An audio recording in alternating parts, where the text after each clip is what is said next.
जय श्री कृष्ण। आज हम कुछ मोटिवेशन कोट सुनते हैं, कुछ ऐसी बातें, कुछ ऐसे शब्द जो हमारी लाइफ को बेहतर बना सकते हैं। हाँ, ऐसा नहीं है कि हम बेहतर नहीं होते, लेकिन जब हमें कुछ नया पता चलता है, कुछ ऐसा बताते हैं लोग जो हमसे छोटी छोटी गलतियां हो रही होती हैं, हम उन्हें बदल कर खुद को बेहतर बना सकते हैं, कुछ अच्छा सुनकर, कुछ अच्छा समझकर। तो ये जो कोट्स हैं, ये आपकी लाइफ को आपको बेहतर बनाने में मदद करेंगे। इन कोट्स के जरिए आप खुद को जानने का, खुद को समझने की कोशिश करेंगे। इनके जरिए आपको ये पता लग सकेगा कि मेरे अंदर क्या कमियां हैं, क्या मुझे सुधार लाने की ज़रूरत है। इन्हें सुनकर आप खुद के अंदर बदलाव लाएं। जब आप खुद के अंदर बदलाव लाएंगे तो सफलता आपके कदम जरूर चूमेगी। इस तरीके से आप खुद के अंदर चेंजेस ला सकते हैं और आगे बढ़ सकते हैं। कुछ ऐसे ही कोट्स हैं जो मैं आपके लिए लाई हूँ, तो प्लीज़ आप इन्हें ध्यान से सुनिए और समझने की कोशिश करिए कि इनमें क्या क्या कहा जा रहा है, किन शब्दों का उच्चारण हो रहा है। जय श्री कृष्ण। धन को बर्बाद करने पर तो आपको केवल निर्धन होंगे, लेकिन समय को अगर आप बर्बाद करेंगे ना, तो अपने जीवन का एक हिस्सा गंवा देंगे। अगर जैसे हम धन बर्बाद करते हैं तो एक टाइम के बाद हम फिर कमा सकते हैं। वो धन है जो आज ख़त्म हो गया, लेकिन कल कमाया जा सकता है। लेकिन जो समय है उसे हम बर्बाद कर रहे हैं, तो एक बार जो समय चला गया वो लौटकर कभी नहीं आता है। समय की बर्बादी की भरपाई हम किसी भी तरीके से नहीं कर सकते हैं। लेकिन अगर हमारा धन गायब हो गया, या मतलब खर्च कर डालते हैं ना, बेफुजली खर्च करते हैं, लेकिन बेफिजूल का अगर हम वक्त खर्च करते हैं तो वो लौट के नहीं आता है। धन कमाया जा सकता है, वक्त कमाया नहीं जा सकता। जो वक्त एक बार गुजर जाता है वो हमारे जीवन में तो कभी भी वापस नहीं आएगा। हम आगे बढ़ते जाएंगे, अच्छा वक्त हो सकता है, सब कुछ हो सकता है, लेकिन जो पीछे गुजर गया, जो वक्त चला गया हमसे दूर, वो वक्त हम हासिल नहीं कर सकते हैं। जब तक आप अपनी समस्याओं और कठिनाइयों की वजह दूसरों को मानते हैं, तब तक आप अपनी समस्याओं और कठिनाइयों को मिटा नहीं सकते हैं। क्योंकि जब हम यही नहीं समझ पा रहे हैं कि हमें परेशानी किस वजह से है, हमारी लाइफ में कठिनाई किस वजह से आ रही है, तो उसका हम एग्जैक्ट सोल्यूशन कैसे निकाल पाएंगे? हम उसका सोल्यूशन निकाल ही नहीं पाएंगे।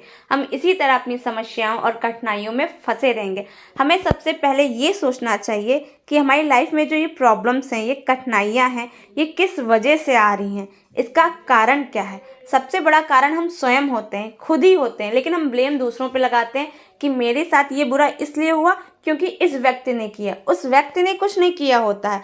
हम खुद ऐसी सिचुएशन क्रिएट कर देते हैं कि हमें कुछ मुसीबतों और समस्याओं का सामना करना पड़ता है, जिसका हम खुद के ऊपर ब्लेम देते नहीं, दूसरों पे ही डाल देते हैं कि इनकी वजह से मेरी लाइफ में ये समस्याएं, ये कठिनाइयाँ हैं। ठीक है, मान लिया कि उनकी वजह से ये कठिनाइयाँ और समस्याएं हैं, लेकिन आप क्या कर रहे हैं? आप तो कुछ कर ही नहीं रहे ना, सिर्फ देख के तमाशा देख रहे हैं कि ये व्यक्ति हमारे साथ गलत कर रहा है और इसलिए ऐसा हो रहा है। नहीं, आप अपनी समस्याएं और कठिनाइयों की वजह ढूंढिए तो सही, किस कारण की वजह से ये सब हो रहा है आपकी लाइफ में।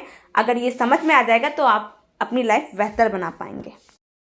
जो पानी से नहाएगा वो सिर्फ लिबास बदल सकता है, लेकिन जो पसीने से नहाएगा वो ही इतिहास बदल सकता है। जब हम पानी से नहाते हैं तो हम अपने ऊपरी जो गंदगी होती है उसे साफ करते हैं, अपना लिबास बदल लेते हैं, अच्छे खासे कपड़े पहन लेते हैं। लेकिन अगर हमें अपनी लाइफ की प्रॉब्लम्स को मिटाना है तो कुछ ऐसा करना है, कुछ ऐसा काम करना है जिससे हमारी जो प्रॉब्लम्स हैं उनका सलूशन निकल सके। सिर्फ पसीना बहाने से ही नहीं होता है। पसीना तब बहेगा जब आप खूब मेहनत करेंगे। इसका कहने का मतलब ये है कि आप इतनी मेहनत करें जी तोड़, कि आपकी लाइफ में जो भी है वो सब हटके आप कुछ ऐसा कर जाएं कि पूरा इतिहास आपको याद रखे। अपने इतिहास के पन्नों में देखिए ना, बहुत सारे महारथी ऐसे हैं, लेकिन कोई भी व्यक्ति ऐसा नहीं है जिसने कठिन मेहनत ना की हो और परिश्रम ना किया हो, लेकिन इतिहास के पन्नों में उसका नाम है। नहीं, इतिहास में छपने के लिए खुद को ही मिटाना पड़ता है। जी तोड़ जान लगा के मेहनत करिए, आप भी एक दिन इतिहास रच जाएंगे, कुछ ऐसा कर जाएंगे जिससे लोग आपको जन्मों जन्मों तक याद रखेंगे। गलतियाँ जीवन का एक हिस्सा है, पर इसे स्वीकार करने का साहस बहुत कम लोगों में होता है। हर व्यक्ति से कोई ना कोई गलती हो जाती है, लेकिन उसे जो मान ले कि हाँ मुझसे ये गलती हुई है, स्वीकार कर ले, फिर उससे वो गलती आगे नहीं होगी। जब उससे वो आगे गलती नहीं होगी तो वो एक बेहतर इंसान बन पाएगा। लेकिन आज की डेट में ये देखा गया है, कोई भी व्यक्ति अपनी गलती स्वीकार नहीं करता। वो ये बात नहीं मान सकता कि उससे कोई भी गलती हुई है, इसलिए वो अपनी गलतियों को बार बार दोहराता रहता है। अपनी ज़िंदगी में वो बेहतर नहीं बन पाता है। इसलिए आप अपनी गलतियों से सीखें। कहते हैं ना, गलतियाँ एक अच्छा गुरु बन सकती हैं आपके लिए। जब आप अपनी गलतियों से सीखेंगे ना तो आप एक अच्छे इंसान बन जाएंगे, क्योंकि आप वो गलतियाँ रिपीट नहीं करेंगे। जब आप वो गलतियाँ रिपीट नहीं करेंगे तो जो पहले हो चुका वो आगे होगा नहीं, तो आप कुछ अच्छा करेंगे। तो इसी तरह अपनी गलतियों से आप बेहतर सीख पाएंगे। इंसान तब समझदार नहीं होता जब वह बड़ी बड़ी बातें करने लगता है, बल्कि समझदार तब होता है जब वह छोटी छोटी बातों को समझने लगता है। कोई भी व्यक्ति जब बहुत बड़ी बड़ी बातें करता है तो वो समझदार नहीं कहलाता है, वो बेवकूफ़ी कहलाता है। हर कोई जानता है कि ये इंसान फेंक रहा है। ऐसी बातें करके आप खुद का परिचय ऐसा देते हैं, सबको पता चल जाता है कि एक नंबर का फेंकू है।